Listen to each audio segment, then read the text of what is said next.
दोस्तों सुबह सुबह आराम से फ्रेश होके बैठा था और लगभग अभी हो रहा है 8:25। एक बुकिंग आया था वो एक्सेप्ट नहीं हो पाया, दूसरे ने एक्सेप्ट कर लिया।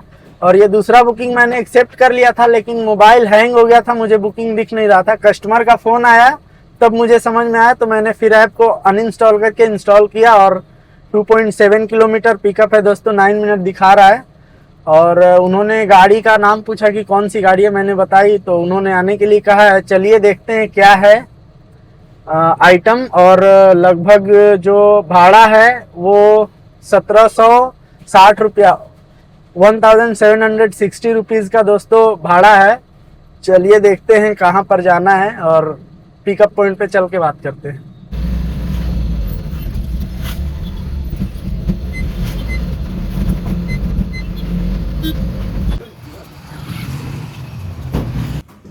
दोस्तों बहुत बड़ी बड़ी बैटरियां हैं और एक एक बैटरी मतलब 4-5 बैटरी मिल के लगभग 200 250 300 किलो वजन पहुंच जा रहा है दोस्तों। दोस्तों लोडिंग कंप्लीट हो गया है और ओवरलोड का मामला था, मतलब वो सर बोल रहे थे कि 800 केजी और एक्स्ट्रा डाल दूं। मैंने कहा नहीं, क्योंकि मुझे गाड़ी से प्यार है, मैं एक्स्ट्रा पैसा के लिए एक्स्ट्रा नहीं डाल सकता।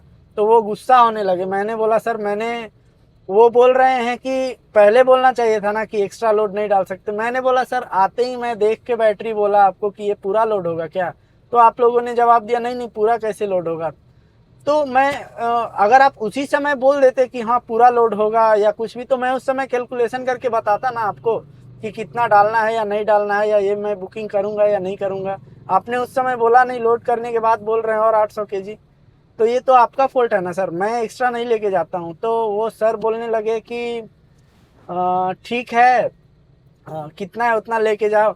लेकिन मैं आपको एक बात बताना चाहता हूँ, ये सारे ड्राइवर के साथ प्रॉब्लम होता होगा कि ओवरलोड को कैसे पहचाने कि आपके गाड़ी में ओवरलोड हो गया है। क्योंकि गाड़ी में तो पता नहीं चलेगा, जब तक वेइंग मशीन में आप नहीं जाएंगे तब तक गाड़ी में तो पता नहीं चलेगा कि ओवरलोड हुआ है या नहीं। तो चलिए मैं आपको आज दिखाता हूँ ओवरलोड कैसे पहचानेंगे। चलिए।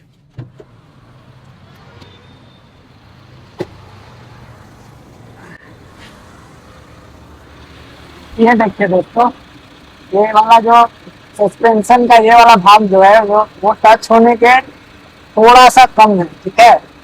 ये ओवरलोड का पहचान है दोस्तों। ये मैं एक साइड का ही दिखा पा रहा हूँ, ये देखिए, ठीक है।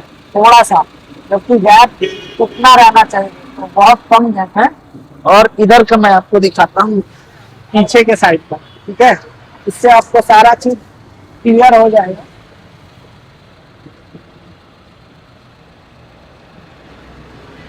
ये देखिए दोस्तों, इसमें गैप बहुत बचा हुआ है, मतलब गाड़ी ओवरलोड नहीं है। वहां का भी देखिए दोस्तों, ओवरलोड नहीं है लेकिन लोड काफी है, लेकिन ओवरलोड नहीं है इसमें। देखिए, अगर कभी कभी सिचुएशन ऐसा आता है दोस्तों, कभी कभी सिचुएशन ऐसा आता है, कभी कभी दोस्तों कभी कभी सिचुएशन ऐसा आता है कि थोड़ा सा बचा रहेगा या पूरा टच हो जाएगा आगे का सस्पेंशन, वो उस पे कमानी पट्टा में टच हो जाएगा, आगे का पूरा भार आगे में टच हो जाएगा, पीछे में भी हो जाएगा। तो वैसा लोड अगर हो गया है तो कभी भी मत लेके जाइए दोस्तों।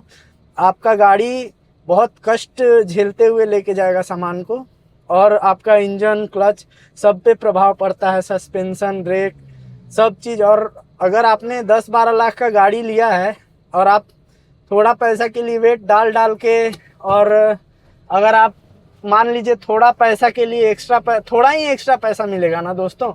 मान लीजिए अगर 1700 का बुकिंग है, 2500 दे देता, उतना थोड़ा सा पैसा के लिए अगर आप इतना ओवरलोड डालेंगे तो गाड़ी आपका साथ नहीं देगा दोस्तों, क्योंकि आप गाड़ी का साथ नहीं दे रहे हैं। तो ये चीज़ का आपको ध्यान रखना चाहिए दोस्तों कि अगर गाड़ी गाड़ी को अगर प्यार है गाड़ी से आपको, तो आपको ओवरलोडिंग पहचानना पड़ेगा कि ओवरलोड हुआ या नहीं। और गाड़ी चलने से भी मालूम होता है। अगर ओवरलोड सबसे बड़ा मुद्दा है दोस्तों गाड़ी का, ये ट्रक का सबसे बड़ा मुद्दा है ओवरलोड, क्योंकि ओवरलोड की वजह से ही गाड़ी खराब होता है। और इस चीज़ को आप जितना जल्दी समझ जाएंगे और पहचानना सीख जाएंगे उतना अच्छा रहेगा। अगर ओवरलोड हो भी गया है, आपको समझ में नहीं आ रहा है कि बहुत ज़्यादा ओवरलोड हो गया है, तो आप वेइंग मशीन में जाके वेट करवा लीजिए और फिर खाली गाड़ी का भी वेट करवाइए और फिर कस्टमर को बोलिए सर आपने बहुत ज़्यादा ओवरलोड कर दिया था। अगर आप नए हैं, आपको पता नहीं चल रहा तो वैसे मैंने आपको सस्पेंशन से बता दिया कि इतना गैप रहना चाहिए दोस्तों, सस्पेंशन में इतना, आप नीचे में देखिएगा इतना गैप आगे पीछे दोनों गाड़ी में रहना चाहिए। अगर टच हो गया या थोड़ा सा गैप है तो समझिए आपका गाड़ी बहुत ज़्यादा ओवरलोड हो गया है। अभी चलिए अब चलते हैं ड्रॉप लोकेशन के पास, देखते हैं क्या होता है वहाँ पर।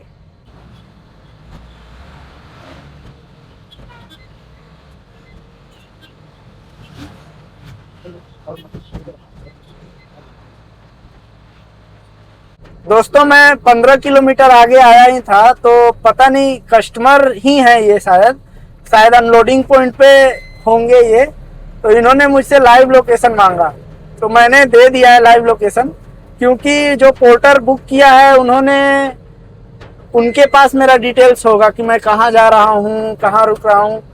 जो कस्टमर अनलोडिंग पॉइंट पे उनके पास मेरा डिटेल्स नहीं है, शायद इसीलिए उन्होंने लाइव लोकेशन मांगा, क्योंकि ये बैटरी बहुत भारी रहता है ना, तो वो लाइव लोकेशन के अकॉर्डिंग कि मैं कहाँ पर हूँ, कितना दूर हूँ, उसके हिसाब से लेबर को या जो अनलोड करने वाले लोग होते हैं, भैया लोग होते हैं, उनको वो बुला के और मैनेज करेंगे शायद टाइम, इसलिए लाइव लोकेशन मांगा है। तो चलिए देखते हैं दोस्तों। ये तो पूरा जंगल का एरिया है और आगे कुछ दिख भी नहीं रहा है, कंपनी वगैरह या घर या दुकान वगैरह, पता नहीं, लोकेशन तो आगे ही दिखा रहा है। चलिए देखते हैं क्या होता है आगे। दोस्तों अनलोडिंग तो हो गया और ये देखिए ये एक गाड़ी से दूसरे गाड़ी में ट्रांसफ़र हो रहा है, और मैंने जो बैटरी छोड़ा था 800-900 केजी, वो दूसरे गाड़ी में लोड करके उन्होंने भेजा और वो गाड़ी भी अनलोड हो रहा है। और इसीलिए इधर है क्योंकि दोस्तों ये थोड़ा गाड़ी में ट्रांसफ़र हो रहा है, इसीलिए अंदर के एरिया में ट्रांसफ़र हो रहा था। चलिए अब चलते हैं इधर से। दोस्तों अनलोडिंग तो हो गया और यहाँ से मुझे 20 किलोमीटर लगभग सिटी के तरफ जाना पड़ेगा, क्योंकि आज संडे है और ये विलेज एरिया, इधर बुकिंग आने का संभावना बहुत कम रहता है, एकदम ज़ीरो के बराबर। संडे को तो सिटी में भी कम ही रहता है चांस बुकिंग आने का, लेकिन सिटी की तरफ जाना ज़्यादा सही इसलिए रहेगा क्योंकि उधर आ सकता है बुकिंग, किसी को ज़रूरत होगा या रूम शिफ्टिंग या कुछ भी, तो बुकिंग आ सकता है। तो लेकिन मैं धीरे धीरे जाऊंगा, हो सकता है इधर से बुकिंग आ जाए, क्योंकि जाना तो उधर ही है, तो मैं धीरे धीरे जाऊंगा आराम से और देखते हैं अगर बुकिंग आया तो मैं अपडेट करता हूं। ऐसे बुकिंग आने का चांस नहीं है। चलिए बुकिंग आने पर मिलते हैं। दोस्तों लगभग वो बुकिंग किए मुझे 4 घंटा हो गया दोस्तों, मतलब 11:30 बजे के आसपास में बुकिंग कंप्लीट हुआ था और मैं उधर से धीरे धीरे आ रहा था, तो 1 बजे तक मैं इधर सिटी में आ गया था और अभी बज रहा है 4 बज गया दोस्तों और अभी तक एक भी बुकिंग नहीं आया। और मैं बुकिंग के लिए ऐसा रास्ता में खड़ा था जहां पर 4 रोड है, मतलब बड़े बड़े 4 रोड हैं और उधर बहुत डस्ट रहता है और उधर गर्मी भी बहुत रहता है, लेकिन मैं फिर भी कष्ट करके वहां पर था कि शायद कोई सा रास्ता से भी बुकिंग आ जाए तो मुझे ही मिलेगा। और दोस्तों बुकिंग ही नहीं आया दोस्तों, मैं परेशान हो गया, मेरा नाक पूरा जाम हो गया, डस्ट अंदर इतना गया कि पूरा जाम हो गया। लेकिन मैं अभी अच्छे जगह पे आया हूँ, मुझसे बर्दाश्त नहीं हुआ तो मैं इधर साइड में आया हूँ और ये साइड में मेट्रो स्टेशन है और ये साइड में मैं आपको एक चीज़ दिखाता हूँ दोस्तों, आप लोग भी देखिए। दोस्तों मेरा पीछे जो आप देख रहे हैं ना, ये श्री सत्य साई मेट्रो स्टेशन है। ये देखिए ये मेट्रो स्टेशन है और इसके जस्ट इधर आपको मैं दिखाऊं तो ये सत्य साई हॉस्पिटल है दोस्तों। मैं आपको अच्छे से दिखाता हूँ, रुकिए। और मैं इसका आपको स्पेशलिटी बताऊंगा दोस्तों, ये देखिए इसका स्पेशलिटी बताऊंगा। ये इससे एक बड़ा ब्रांच दोस्तों खुला है और वो लगभग मतलब आप समझ लीजिए कि वो मतलब लगभग इससे 3 गुना बड़ा है और वो नंदी एक जगह है, नंदी वहां पर खुला है। ये देखिए दोस्तों वो नंदी के एड्रेस में खुला है और वो बहुत बड़ा है दोस्तों। ये देखिए ये यहाँ का खासियत मैं आपको बताता हूँ दोस्तों। यहाँ पर अगर आपके पास पैसा नहीं है या कुछ भी नहीं है तो यहाँ पर आप फ्री में आके इलाज करवा सकते हैं दोस्तों। कितना भी महंगा इलाज हो, 5 लाख 10 लाख फ्री में करवा सकते हैं दोस्तों। यहाँ पर इलाज पूरा फ्री में होता है, लेकिन बहुत लाइन लगना पड़ता है, लेकिन इलाज हो जाता है दोस्तों। बहुत सारे लोग आते हैं दूर दूर से, कोलकाता, बंगाल और बिहार, यूपी, दिल्ली, हरियाणा, मतलब बहुत अलग अलग जगह, ज़्यादा तो बिहार बंगाल के साइड से ही लोग आते हैं दोस्तों। और यहाँ पर ये देखिए, ये मेट्रो स्टेशन है, श्री सत्य साई मेट्रो स्टेशन दोस्तों।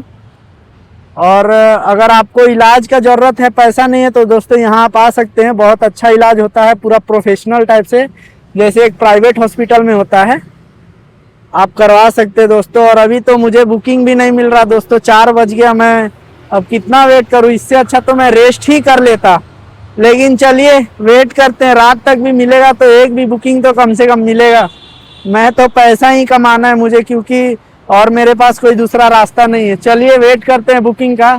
और मैं ये बस देखा तो मैंने सोचा आपको बता दूं। चलिए वेट करते हैं दोस्तों अभी समय हो गया है 6:30 और मैं अंदर में हूँ, सिटी के अंदर में हूँ, लेकिन बुकिंग अभी तक एक भी नहीं आया दोस्तों। और मैं कब से गाड़ी में बैठ बैठ के बोर हो गया था, तो मैं फुटपाथ पे बैठा हूँ, ये देखिए। कुछ भी नहीं कर सकते दोस्तों, कहीं भी बैठ सकते हैं, क्योंकि कुछ काम ही नहीं है। और वैसे भी क्या करूं, बैठा हूं आराम से। ये देखिए रोड, इधर कोई नहीं है ना दोस्तों, इसीलिए आराम से बैठा हूं शांति से। देखिए कोई भी नहीं है, पूरा कचरा वाला जगह है। लेकिन मैं जहाँ बैठा हूँ वो साफ जगह है, क्लीन है। और बुकिंग का वेट करने का कोई फायदा है नहीं, आ तो है नहीं रहा, लेकिन फिर भी देखते हैं, वेट करते हैं। नहीं होगा तो थोड़ा और आगे जाएंगे कहीं, जहां पर मिलने का चांस हो। चलिए देखते हैं क्या होता है दोस्तों। एक बुकिंग आया हाउस शिफ्टिंग का, 660 रुपये का बुकिंग है। और घर नहीं मिल रहा है दोस्तों, लेकिन एड्रेस यही है। घर खोज के मैं बताता हूँ दोस्तों आपको। दोस्तों वेट करते करते 8:30 बजे ये बुकिंग आया है दोस्तों, बताइए। चलिए लोडिंग हो गया है, चलते हैं लोकेशन पे। इतना ही सामान था दोस्तों। वो बुकिंग तो अनलोड हो गया और 660 रुपये का बिल था, और कस्टमर ने मुझे 750 रुपया दिया, क्योंकि मैंने उनका हेल्प करवाया। वो अकेले थे और ज़्यादा सामान नहीं था दोस्तों, इसीलिए लोड और अनलोड दोनों करवा दिया। फर्स्ट फ्लोर से अनलोडिंग था और गाड़ी में लोड किया, और फर्स्ट फ्लोर में ही लोड करना था, मतलब गाड़ी से उठाकर और फर्स्ट फ्लोर में डालना था। बस इतना ही था दोस्तों। और मैं वेट करते करते अभी फिर से मैं बहुत वेट किया, और अब बुकिंग का कोई चांस ही नहीं लग रहा है दोस्तों मुझे। तो बस आज इतना ही ख़त्म करते हैं दोस्तों बुकिंग को, और कल फिर मिलेंगे दोस्तों आपको। और मैं एक आपको और बात बताना चाहता हूँ कि कल मैं जो समर का ये इनका एक कॉन्टेस्ट था, वो मैं जीत गया हूँ दोस्तों। और 1 महीना पहले ही मेरा सेल्फी वहाँ पोर्टर ऑफिस में मांगा गया था, मैंने सेल्फी दिया था। और अभी मुझे कल जाना है, क्योंकि 1 हफ्ता से कंटिन्यू फ़ोन आ रहा है आने के लिए, वो लोग बुला रहे हैं। और आज वो दिन आ गया है, मतलब सोमवार को मुझे जाना है, मतलब कल कल मैं जाऊंगा पोर्टर ऑफिस, और देखते हैं क्या गिफ्ट मिलता है दोस्तों। और मैं आपको वो चीज़ भी दिखाऊंगा कि क्या गिफ्ट मिलता है, क्योंकि मैं जीत गया हूं दोस्तों। मुझे भी विश्वास नहीं हो रहा कि मैं कैसे जीत गया, लेकिन चलिए, होता है, किस्मत होता है जिसका वो जीत जाता है। और बस आज का वीडियो में इतना ही दोस्तों, फिर मिलते हैं कल के वीडियो में। चलिए।